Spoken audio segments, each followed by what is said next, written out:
Now let's talk about the AWS Security Hub. So this is a way for you to have a central security tool to manage security across different AWS accounts, so several ones in an organization maybe, and automate security checks.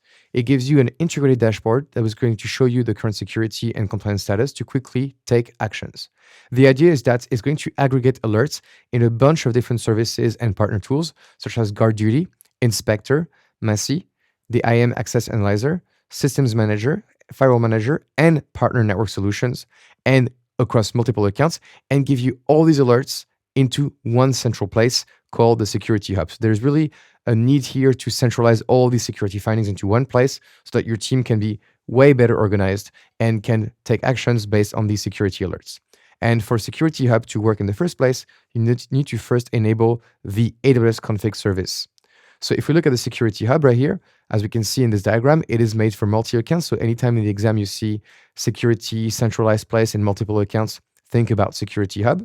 And it's going to analyze events from Massey, GuardDuty, Inspector, Firewall Manager, IAM Access Analyzer, Systems Manager, and it's going to look at all of those, collect potential issues and findings, and summarize them in the Security Hub.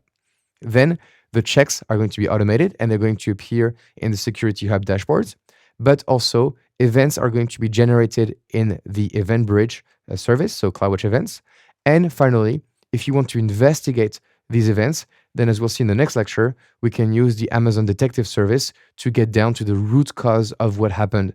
And so the idea here is really to give you an integrated view and make it way simpler for users to find security issues and remediate them.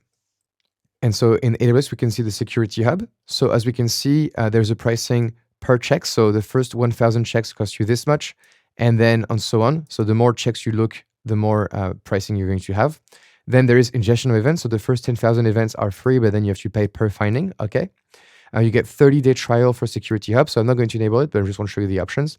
And it really shows you here that we have these automated security checks and the fact that it looks at different services such as GuardDuty, Inspector, Massey, and others to find these security issues and then allow you to take actions, okay?